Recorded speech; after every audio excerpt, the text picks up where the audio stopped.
اعوذ باللہ من الشیطان الرجیم بسم اللہ الرحمن الرحیم۔ آج ہم انشاءاللہ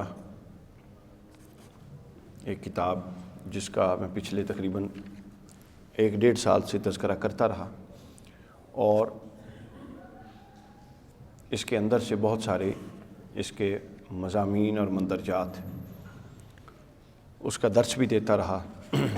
میرا خیال ہے تقریباً 30 کے قریب اس کے دروس ان کے اصولوں کے دروس ہم دے چکے ہیں۔ 30 کے قریب جمعے کے خطابات اس کتاب سے کیے جا چکے ہیں، لیکن ابھی یہ الحمدللہ چھپ کے آ چکی ہے۔ قرآن مجید کے 365 اصول، کامیاب زندگی کے لیے قرآن مجید کے 365 اصول، یہ اس کا ٹائٹل، یہ آپ لوگوں کے لیے۔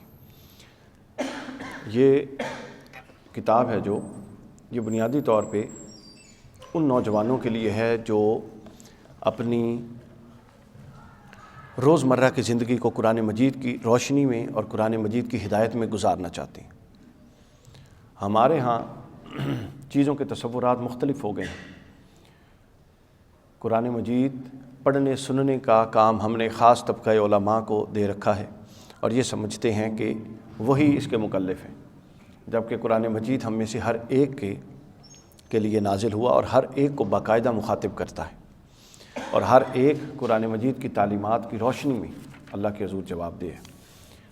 تو اس کتاب میں نے مسلکی اور فقہی بحثوں سے ہٹ کے اور مسلکی اور فقہی بحثوں سے قطع نظر قرآن مجید کا جو بنیادی پیغام ہے، قرآن مجید کی جو بنیادی تعلیمات ہیں، ہر شعبہ زندگی اور زندگی کے ہر پہلو کے حوالے سے ان کو بیان کرنے کی کوشش کی ہے۔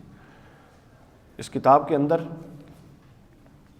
جو قرآن مجید کی پریکٹیکل اپروچ ہے کہ قرآن مجید انسان کو عمل پر آمادہ کرتا ہے، اس عمل پر آمادگی کے درمیان آنے والی مشکلات کو برداشت کرنے پر حوصلہ افزائی کرتا ہے،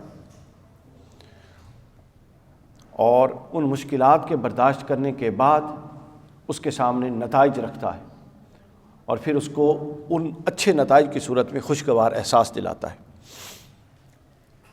یہ پریکٹیکل کتاب ہے جس طرح قرآن مجید، اور اس کے اسی پریکٹیکل پہلو کو یہاں بیان کرنے کی کوشش کی گئی۔ اس کے 3 نمبر صفحہ پر ابتداءً میں نے ایک دعا کے نام سے ایک چیز لکھی ہے جو اس پوری کتاب کے مفہوم کو، یہ کس منہج پہ لکھا گیا ہے، اس کے منہج کو سمجھنے کے لیے بڑی ضروری ہے۔ وہ یہ ہے، عنوان ہے میری دعا اور اللہ تعالیٰ کا جواب۔ اس میں یہ میں نے اللہ سے دعا کی کہ مجھے مضبوط بنا۔ اب قرآن مجید کو سوچنے سمجھنے کی جو میری انڈرسٹینڈنگ ہے وہ اس کے اندر بیان ہو جائے گی۔ میں نے اللہ سے دعا کی کہ مجھے مضبوط بنا، تو اللہ تعالیٰ نے اس نے مجھ پر مشکلات اور مصائب بھیج دیے اور فرمایا کہ میری ہدایت کی روشنی میں ان سے لڑ، ان سے نبٹ اور مضبوط ہو جا۔ پھر میں نے دعا کی کہ مجھے حکمت عطا فرما، تو اللہ تعالیٰ نے مجھے مسائل میں مبتلا کر دیا اور فرمایا کہ میری رہنمائی میں ان مسائل کو حل کر اور حکمت کو پا جا۔ میں نے اللہ سے دعا کی کہ مجھے حوصلہ عطا فرما، تو اس نے مجھ پر چند خطرات مسلط کر دیے اور فرمایا کہ میری مدد و نصرت کے پردے میں ان خطرات پر قابو پا اور حوصلہ مند ہو جا۔ پھر میں نے دعا کی کہ مجھے اپنی محبت عطا فرما، تو اس نے مجھے مشکلات میں گھیرے لوگ ملوا دیے اور کہا کہ ان کی مدد کر اور میری محبت پا لے۔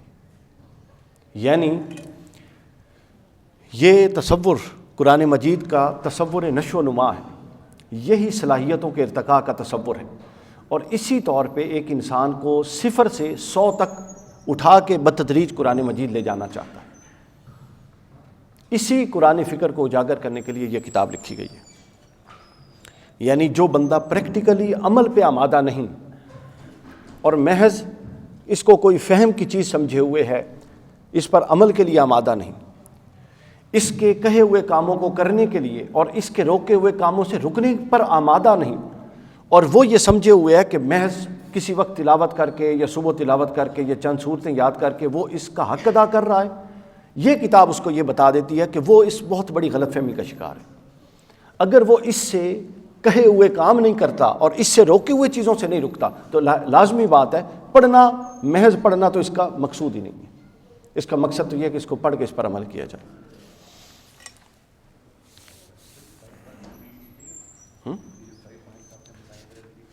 یہ 5 پوائنٹس آپ سن لیجئے گا، وقت کم ہے، میں ریپیٹ چلیں کر دیتا ہوں۔ میں نے اللہ تعالیٰ سے دعا کی کہ مجھے مضبوط بنا، تو اس نے مجھ پر مشکلات اور مصائب ڈالے اور فرمایا کہ ان سے لڑ، میری مدد کے ساتھ ان سے لڑ اور مضبوط ہو جا۔ پھر میں نے اللہ سے دعا کی کہ مجھے حکمت عطا فرما، اس نے مسائل میں مبتلا کر دیا مجھے اور فرمایا کہ میری رہنمائی میں ان مسائل کو حل کر، کوشش کر، غور و فکر کر اور حکمت کو پا لے۔ پھر میں نے اللہ سے دعا کی کہ مجھے حوصلہ مند بنا، تو اس نے مجھ پر خطرات مسلط کر دیے اور فرمایا کہ ان خطرات سے نبٹ اور اپنے اندر قوت پیدا کر اور حوصلہ مند بن جا۔ پھر میں نے اللہ سے دعا کی کہ مجھے اپنی محبت دے، اس نے مجھے مشکلات میں گھرے لوگ ملا دیے اور فرمایا کہ ان سے مل، ان کی مدد کر، میری محبت کو پا لے گا۔ یہ تصور ہے پورا کا پورا۔ اب اس کے اندر یہ تقریباً 1 صفحے کی 2 جلدوں میں تھی، جس کو ہم نے شارٹ کر کے 1 جلد میں لائے ہیں۔ یہ تقریباً 1000 صفحے کی کتاب ہے، جس میں بالکل ٹو دی پوائنٹ چیزیں دی گئی ہیں۔ پہلا باب ہے اس کا، قرآن میں انسان کا اللہ تعالیٰ سے تعلق قرآن کی نظر میں، کہ انسان کا اللہ سے تعلق کیا ہونا چاہیے، قرآن کیا کہتا ہے۔ اس پر 34 اصول ہیں۔ مثلا میں ایک بتا دیتا ہوں۔ پہلا اصول ہے اللہ تعالیٰ کا ایڈریس، اللہ کا پتہ، کیونکہ ظاہر ہے آپ کو کسی کا پتہ ہوگا تو آپ اس تک پہنچیں گے۔ اور اللہ نے فرمایا وَإِذَا سَأَلَكَ عِبَادِي عَنِّي فَإِنِّي قَرِيبٌ اُجِيبُ دَعْوَةَ الدَّاعِ إِذَا دَعَانِ فَلْيَسْتَجِيبُوا لِي۔ آپ کسی بھی بڑے بندے سے ملنے کے ضابطے اس دنیا میں جانتے ہیں، ٹائم لینا، ڈائری میں نوٹ کروانا، پروٹوکولز، پھر وقت کا انتظار، پھر دورانیہ، اس خاص وقت کے علاوہ آپ نہیں جا سکتے، جائیں گے تو آپ کا وہ اپوائنٹمنٹ کینسل، پھر آپ نے پروٹوکولز میں جانا ہے، پھر آپ نے بات کرتے ہوئے الفاظ کا چناؤ مناسب کرنا ہے، غلط لفظ کا چناؤ ہو گیا تو سوء ادب۔ اللہ کے لیے یہ پورے پروٹوکولز اس نے مائنس کر دیے، ہے ہی کوئی نہیں۔ جب آپ کے فرصت ہے آپ چلے جائیں، وہ منتظر بیٹھا ہے۔ جو آپ کو لہجہ، لب و لہجہ زبان آتی ہے اس میں بات کریں، وہ آپ کو سننے کے لیے بیٹھا ہے۔ کوئی اپوائنٹمنٹ ضرورت نہیں ہے، نہ دن کی، نہ رات کی، نہ وقت کی قید ہے، نہ اپوائنٹمنٹ، کسی چیز کوئی پروٹوکول ہی نہیں ہے۔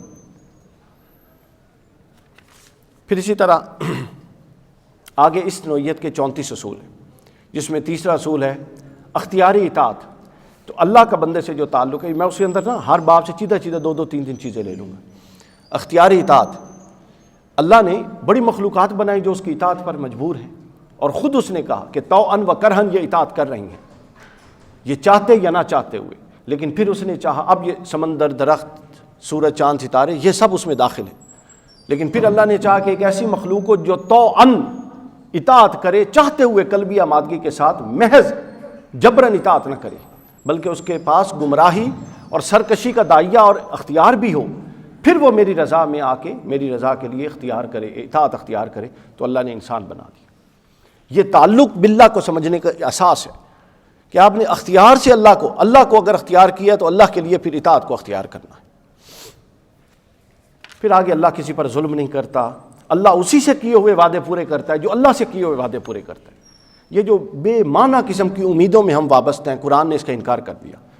سورہ البقرہ آیت نمبر 100 واضح فرمایا، یا بنی اسرائیل اذکروا نعمتی اللتی انعمت علیکم واوفوا بعہدی اوفی بعہدکم، تم میرے ساتھ کیے ہوئے وعدے پورے کرو، میں تمہارے ساتھ کیے ہوئے وعدے پورے کروں گا۔ یہ قرآن مجید ہے۔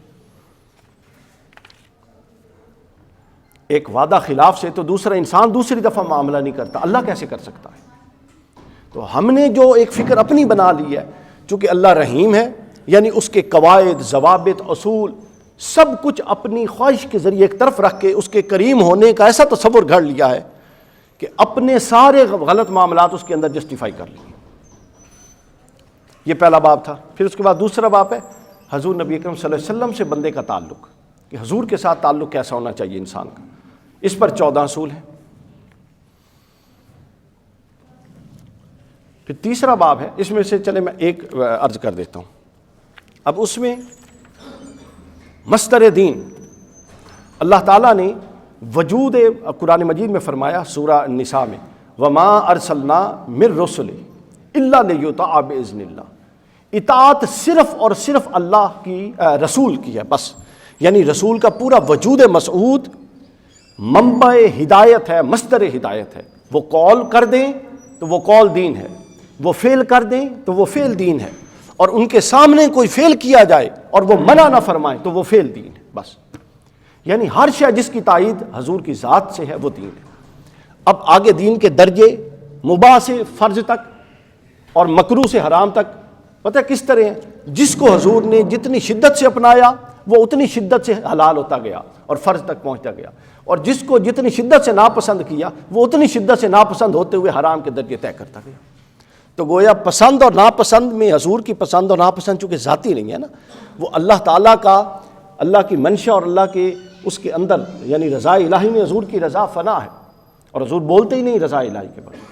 تو گویا حضور علیہ الصلوۃ والسلام کے وجود مسعود کی کسی فعل کی پسندیدگی کی طرف غیر ضروری رجحان اس کو فرض کر دیتا ہے، اور کسی فعل کی ناپسندیدگی، غیر ضروری ناپسندیدگی، زیادہ شدت سے ناپسندیدگی اس کو حرام کر دیتی ہے۔ تو گویا دین اسلام کی بنیاد ذات رسالت مآب ہے بس۔ قرآن بھی مؤخر ہے کیونکہ قرآن بھی حضور کی ذات سے ملا ہے۔ تیسرا باب ہے قرآن مجید اور شرف انسانیت۔ انسانی شرف کا جو مقدمہ قرآن نے قائم کیا ہے وہ علم پر مبنی ہے، اور وہ ملائکہ پر۔ اللہ نے فرمایا کہ ملائکہ پر جو شرف انسانیت کا مقدمہ کھڑا ہے وہ اس بنیاد پہ نہیں کھڑا کہ ہمارے 2 ہاتھ ہیں، 2 پاؤں ہیں، ہمیں عقل ہے، ہمیں شعور ہے، بلکہ اس بنیاد پہ کھڑا ہے کہ وَعَلَّمَ آدَمَ الْأَسْمَاءَ كُلَّهَا ثُمَّ عَرَضَهُمْ عَلَى الْمَلَائِكَةِ فَقَالَ أَنبِئُونِي بِأَسْمَاءِ هَؤُلَاءِ إِن كُنتُمْ صَادِقِينَ۔ اللہ نے کہا کہ یہ آدم یہ باتیں بتا رہا ہے، تم بتا سکتے ہو تو بتا دو، بالکل سیدھا علم کا ایک کمپیریزن، تقابل۔ قَالُوا سُبْحَانَكَ لَا عِلْمَ لَنَا إِلَّا مَا عَلَّمْتَنَا، ہم نہیں جانتے جتنا کہ تو ہمیں سمجھائے، یعنی فرشتوں نے یہ پیغام ہمیں دے دیا کہ ہم یہ نہیں جانتے، چونکہ جانتا تو ہر کوئی اتنا ہے جتنا اللہ سمجھاتا ہے۔ آدم چونکہ جانتا ہے تو اس کے اندر یہ پیغام ہے کہ اللہ ہم مان گئے آدم کی برتری کو، چونکہ تو نے آدم کو یہ سمجھا دیا جو ہمیں نہیں سمجھایا۔ تو شرف انسانیت کا مقدمہ علم پر کھڑا ہے۔ اگر کسی کا تعلق علم سے نہیں ہے تو پھر وہ شرف انسانیت کے مقدمے میں فٹ نہیں بیٹھتا۔ 10 اصول ہیں اس پر۔ پھر اس کے بعد قرآن مجید اور علامات ایمان ہیں، 21 اصول ہیں اس پر۔ بہت سارے اس سے زیادہ مقامات ہیں، کوئی 40 کے قریب مقامات ہیں، لیکن ریپیٹیشن ہے، میں نے اس میں سے 21 چن لیے۔ اگر کوئی جاننا چاہتا ہے کہ قرآن مجید مومن کی علامات کون سی بتاتا ہے، بالکل سیدھی سیدھی بات، تو یہ 21 اصول اس کے سامنے پڑے۔ علامات ایمان قرآن نے 1 2 3 4 5 6 گن کے میں نے لکھ دی اس کے اندر، گن کے، بالکل اس کے اندر کوئی لہت و لال والی بات نہیں رہی۔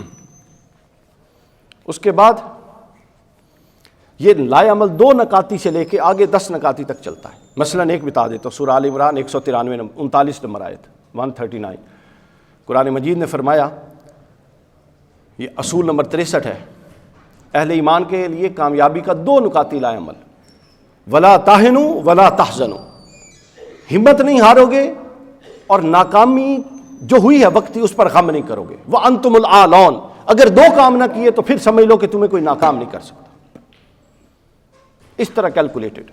پھر اس کے بعد اگلا چیپٹر ہے جو میرا پسندیدہ چیپٹر اور اس کتاب کا سب سے اہم حصہ، وہ ہے قرآن مجید اور تعمیر شخصیت۔ جو لوگ بعد میں آئے ہیں، یہ قرآن مجید کے 365 اصول جس پر ہم 1 سال سے تذکرہ کر رہے تھے وہ چھپ گئی ہے، اس کا آج تھوڑا تعارف پیش کیا جا رہا ہے۔ قرآن مجید اور تعمیر شخصیت اور قرآن مجید اور تخریب شخصیت، یہ 2 باب ہیں کہ شخصیت بنتی کن عناصر سے ہے۔ قرآن نے وہ اکٹھے الگ الگ بیان کیے، اس میں میں نے اکٹھے کر دیے۔ وہ 41 اصول ہیں۔ سب سے زیادہ قرآن مجید کے اندر سے جو اصول بن سکے ہیں وہ تعمیر شخصیت اور تخریب شخصیت کے حوالے سے، چونکہ تعمیر شخصیت ہوگی تو کسی شے پر عمل ہوگا نا جی، بندہ ہوگا، بندے کا پتر تو نماز پڑھے گا نا، صالح ہوگا، تو قرآن مجید نے اس پر فوکس کیا۔ 41 اصول تعمیر شخصیت کے، اور پھر 24 اصول تخریب شخصیت کے، کہ جو چیزیں شخصیت کو تباہ کرتی ہیں وہ 24۔ اس کا میں بس تذکرہ گزرتے گزرتے کرتا جاتا ہوں۔ یہ اہم چونکہ چیپٹر ہے اور یہ حاصل کلام ہے اس پوری کتاب کا نا۔ انسانی شخصیت کے اصلاح طلب پہلو سب سے پہلے بیان ہوئے۔ ہر انسان جب اس حصے کو پڑھے گا تو وہ سمجھ جائے گا، یہ 80 نمبر اصول ہے کہ اس کی شخصیت میں کون سے پہلو ہیں کہ اگر وہ ان کی اصلاح نہیں کرے گا تو وہ خیر کی راہ پہ چل بھی نہیں سکتا. آپ شراب کی بوتل جیب میں رکھ کے نماز کیسے پڑھ سکتے ہیں؟ تو آپ اپنے اصلاح طلب پہلوؤں کی اصلاح کیے بغیر خیر کے رستے پہ آگے کیسے بڑھ سکتے ہیں؟ آپ گاڑی کا ایک ٹائر چار ٹائروں میں سے 3 ٹھیک ہیں اور ایک ٹائر پینچر ہونے کے ساتھ آپ سفر پہ نہیں جا سکتے، اور آپ شخصیت کو ٹھیک کیے بغیر ہدایت اور اللہ اور تقوی کے سفر پہ اور علم کے سفر پہ جا سکتے ہیں؟ یہ کیسے ہو سکتا ہے؟ اصلاح طلب پہلو. پھر اس کے بعد اپنی عزت کیجئے، یہ شخصیت، یہ دوسرا اصول ہے. قرآن مجید سورہ الحجر آیت نمبر 29، فَإِذَا سَوَّيْتُهُ وَنَفَخْتُ فِيهِ رُوحِي، اللہ نے اپنی روح ہمارے اندر پھونکی ہے. اپنی نہیں، اللہ کی روح کی عزت کرنی. جو اپنی عزت نہیں کرتا اس کی پھر لوگ عزت. پھر عزت کے تقاضے کیا ہیں جلوت میں اور خلوت میں، وہ یہاں اختصار سے بیان کر دی. پھر اگلا عنوان ہے دنیا بقدر کوشش ہے. قرآن نے واضح کر دیا وَلَيْسَ لِلْإِنسَانَ إِلَّا مَا سَعَى، وہی ہے ہر ایک کے لیے جو لکھ دیا گیا. فضل کا باب اللہ کے ہاتھ میں، وہ جس کے لیے چاہے دروازے کھول دے. ایویں ہی اپنے آپ کو فضل والوں میں شامل کرنا اور عمل فضل والوں کے نزدیک کا بھی نہیں، یہ غلط گمانی ہے، خوش گمانی ہے بلکہ. پھر اگلا ہے ابلیس کا اصل جرم. پھر اصول نمبر 84 ہے انسان کبھی آزمائش سے بچ نہیں سکتا. اگر کوئی یہ چاہے کہ وہ ایسا کوئی رستہ اپنائے کہ کامیاب ہو اور رستہ بھی درست ہو اور اس میں آزمائش نہ ہو، یہ غلط ہے. پھر تعمیر شخصیت اور کے 4 نکاتی لائے عمل اس کے اندر دیا گیا ہے. پھر مفادات اور اصولوں میں ٹکراؤ جو آتا ہے یہ شخصیت کا فیصلہ کن موڑ ہوتا ہے، یہ اصول نمبر 86 ہے. پھر یکسوئی، اب عناصر ہیں جو شخصیت کو مضبوط کرتے ہیں، یکسوئی ہے. پھر کلیئرٹی آف تھنکنگ ہے، تذبذب نہ ہو. پھر خوشی پر رویہ کیسا اپنائے، مصائب پر رویہ کیسا اپنائے. پھر اس کے بعد قرآن مجید نے بتایا کہ تقوی اور استقامت، یہ 2 چیزیں ایسی ہیں جو ناکامی کو کامیابی سے بدل دیتی.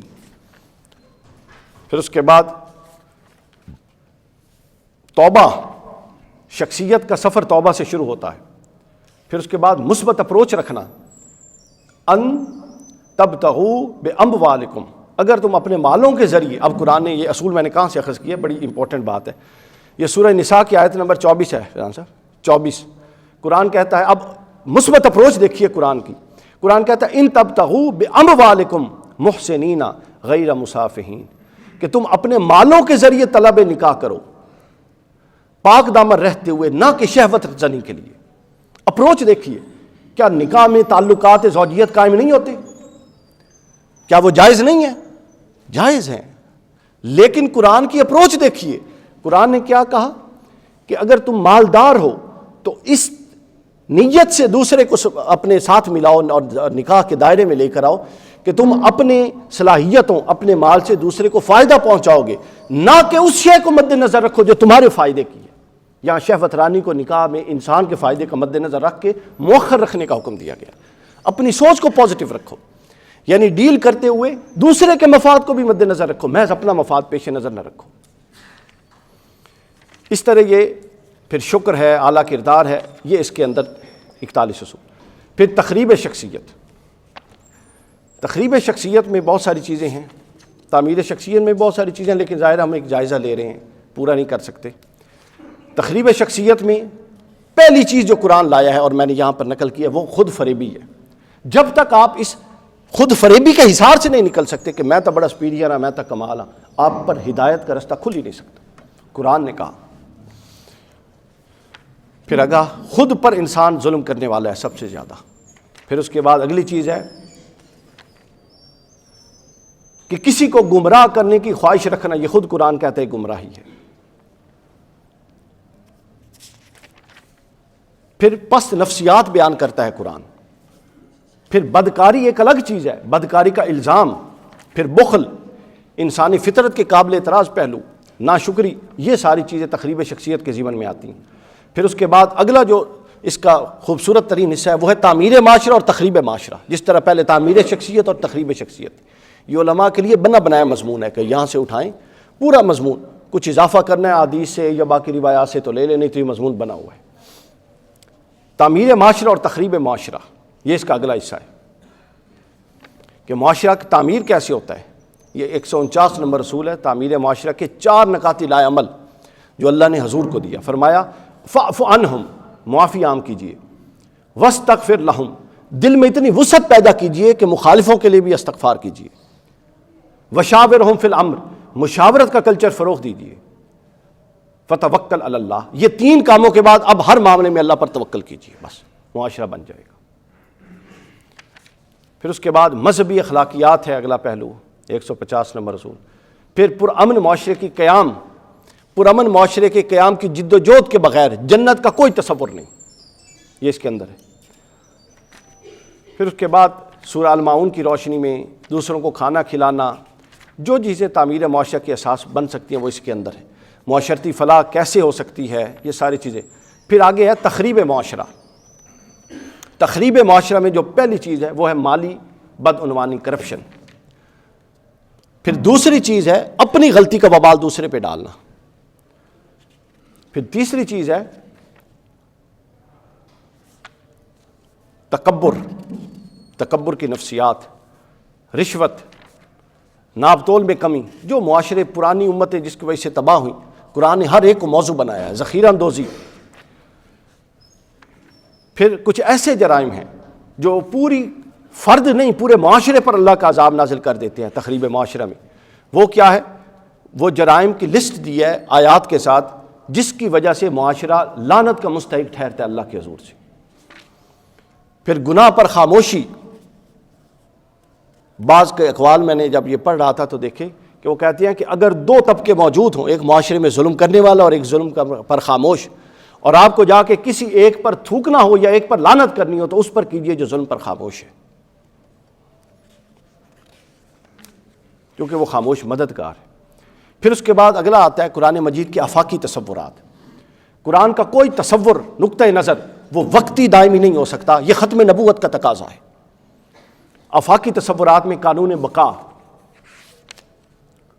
پھر نیکی کا جامع تصور، پھر قانون عذاب، یہ قوانین سارے بنا دیے. پھر جہاں اللہ کے حکم کے مطابق فیصلے نہیں ہوتے، اس معاشرے میں آپ 50,000 بھی حافظ پیدا کر لیں تو وہ معاشرہ کفر کا معاشرہ ہوگا، ایمان کا معاشرہ نہیں ہوگا.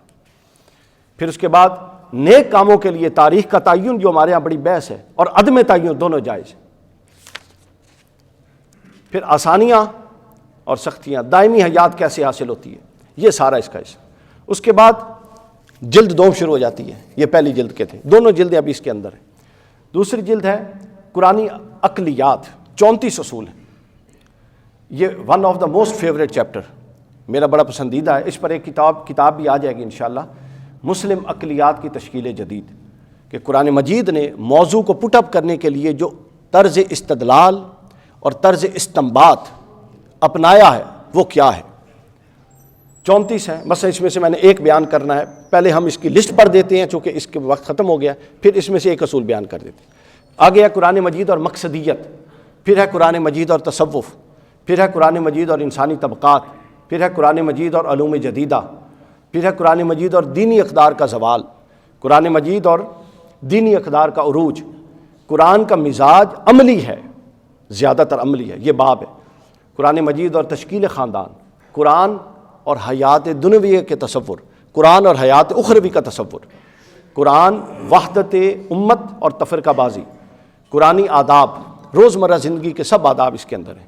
قرآن اور سیاسیات، قرآن اور معاشیات، فہم قرآن اور منصب قرآن، قرآن سے کامیابی کے لائے عمل، قرآن مجید اور قوانین دعوت، کہ دعوت کے کیا اسلوب قرآن نے اپنائے مختلف طبقات کے ہاں، قرآن کی تعلیمات امن، قرآن مجید اور ضابطۂ اختلاف، قرآن اور انسانی نفسیات، قرآن اور تصور حریت، قرآن اور ہماری ذمہ داریاں، قرآن مجید اور سابقہ امم، اور قرآن اور خواتین.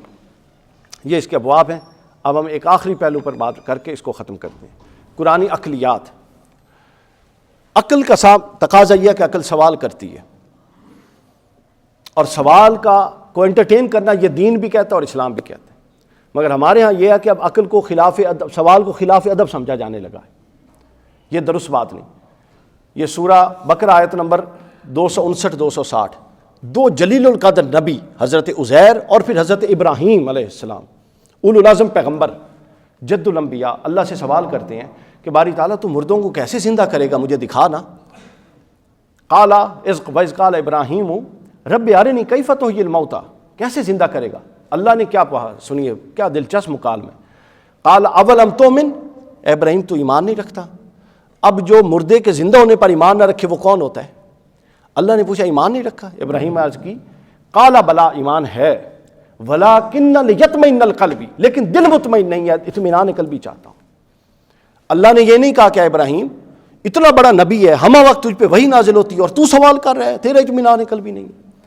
اللہ نے فرمایا اطمینان قلبی انسانی شعور اور اس کی نفسیات کا تقاضا ہے کہ اطمینان قلبی چاہتا ہے۔ اللہ نے معجزات برپا کیے دو اتنے عالی شان انبیاء کے عقلی سوالات کو ایڈریس کرنے کے لیے۔ حضرت عزیر جس گدھے پر جا رہے تھے انہوں نے سوال کیا کہ باری ایک بستی سے گزرے، بستی الٹی پڑی تھی، باری تعالیٰ یہ کیسے زندہ ہوگی، یہ تو تباہ ہو گئی۔ اللہ نے فرمایا اچھا ابھی بتا دیتا ہوں، یہ نہیں کہا کہ اے عزیر تجھ پر وہی آتی ہے، تو یہ سوال کر رہا ہے۔ بستی کو سمجھانے کے لیے حضرت عزیر پر موت طاری کر دی، ان کے گدھے پر، ان کے کھانے پر۔ 100 سال جب دوبارہ حیات دی، حضرت عزیر سے پوچھا کہ بتا عزیر کتنا عرصہ رہا؟ کہتے ہیں 1 دن یا تھوڑا عرصہ۔ اللہ نے فرمایا نہیں، 100 سال تجھ پر موت طاری رہی۔ پھر کہا اپنے کھانے کی طرف دیکھ، اب کھانا بالکل تازہ پڑا تھا 100 سال میں۔ پھر فرمایا اپنے گدھے کی طرف دیکھ، دراز گوشت، اس کا ہڈیوں کا بھی چورا بنا تھا۔ فرمایا اچھا اب یہ دیکھ لیا، اب اس سے بھی آگے چل۔ فرمایا اب دیکھ ہم اس کو زندہ کیسے کرتے ہیں۔ اس کی ہڈیاں جڑتی رہیں، پہلے ہڈیاں جڑیں، پھر اس کے اوپر پٹھے اور مسلز آئے، اور پھر گوشت آیا، اور پھر وہ روح پھونک کے زندہ ہو گیا۔ ابراہیم علیہ السلام کو کہا کہ 4 پرندے لے، ان کو اپنے سے مانوس کر، پھر ان کو ذبح کر اور ان کے ٹکڑوں کو 4 پہاڑوں پہ رکھ دے، پھر ان کو بلا اور خود دیکھ اللہ مردے کو کیسے زندہ کرتا ہے۔ معجزات برپا کر دیے، لیکن لاجیکل انٹرپریٹیشن، عقلی سوالات کو اللہ تعالیٰ نے ایڈریس کیا، اس کو خلاف ادب نہیں کنسیڈر کیا۔ آج کل کی جو اپروچ ہے وہ یہی ہے کہ ہر چیز کو لاجیکلی ایڈریس کیا جائے۔ تو چونکہ اس کے ہم 30 کے قریب دروس دے چکے تھے یہاں پر جمعہ میں، تو ابھی یہ کتاب آئی تھی تو میں نے کہا خاص طور پہ جو کالج کے اسٹوڈنٹس ہیں ان کے لیے اس کا ایک تعارف کروا دیا جائے۔ انشاءاللہ اگلے جمعہ سے ہم جو ہفتہ وار ہمارا خلاصہ پیغام قرآن رکوع وار چل رہا ہے اس کو آگے چلائیں گے۔